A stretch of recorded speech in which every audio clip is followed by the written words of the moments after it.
வாகன போக்குவரத்து விதிமீறல்களுக்காக விதிக்கப்படும் அபராதங்களை ஜனவரி 15ஆம் தேதி முதல் இலங்கையின் அனைத்து பகுதிகளிலும் இணைய வழியில் செலுத்த முடியும் என அறிவிக்கப்பட்டுள்ளது. ஆன்லைன் ஜிஓவி பே மூலம் செலுத்த முடியும் என போக்குவரத்து கட்டுப்பாடு மற்றும் நெடுஞ்சாலை பாதுகாப்புக்கு பொறுப்பான பிரதி போலீஸ் மா அதிபர் WPJ சேனாதீர தெரிவித்துள்ளார்.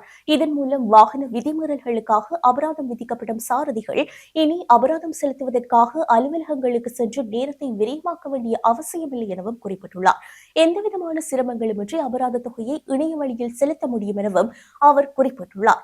நாடு முழுவதும் ஜிஓவி பே மூலம் அபராதம் செலுத்த தேவையான அனைத்து வசதிகளும் போலீஸ் அதிகாரிகளுக்கு வழங்கப்பட்டுள்ளதாகவும் அவர் மேலும் குறிப்பிட்டுள்ளார். ஏற்கனவே ஜிஓவி பே வழியாக ரூபாய் 7.5 மில்லியன் மதிப்பிலான அபராத தொகை வசூலிக்கப்பட்டுள்ளதாகவும் சப்ரகமுவ மற்றும் மத்திய மாகாணங்கள் உட்பட ஜனவரி 15 முதல் முழு நாட்டையும் உள்ளடக்கும் வகையில் இந்த சேவை நடைமுறைக்கு வரும் என்றும் அவர் கூறியுள்ளார். ஆன்லைன் ஜிஓவி பே மூலம் அபராதம் செலுத்தும் முறை அமலுக்கு வருவதால் எதிர்காலத்தில் போலீசாருக்கு எதிரான லஞ்ச குற்றச்சாட்டுகள் எழுவதற்கான வாய்ப்பு குறையும் எனவும் இனி யாருக்கும் போலீசாருக்கு நேரடியாக பணம் வழங்க வேண்டிய அவசியம் இல்லை எனவும் அவர் சுட்டிக்காட்டியுள்ளார். வாகன விதிமீறல்கள் இடம்பெறும் இடத்திலேயே ஆன்லைன் அபராதத்தை செலுத்த முடியும் எனவும் பணம் செலுத்தியதை உறுதிப்படுத்தும் தகவல் உடனடியாக செலுத்துபவரின் கைபேசிக்கு அனுப்பப்படும் எனவும் தெரிவித்துள்ளதோடு இந்த முழு செயல்முறைக்கு 2 முதல் 3 நிமிடங்களே ஆகும் என்றும் அவர் கூறியுள்ளார்.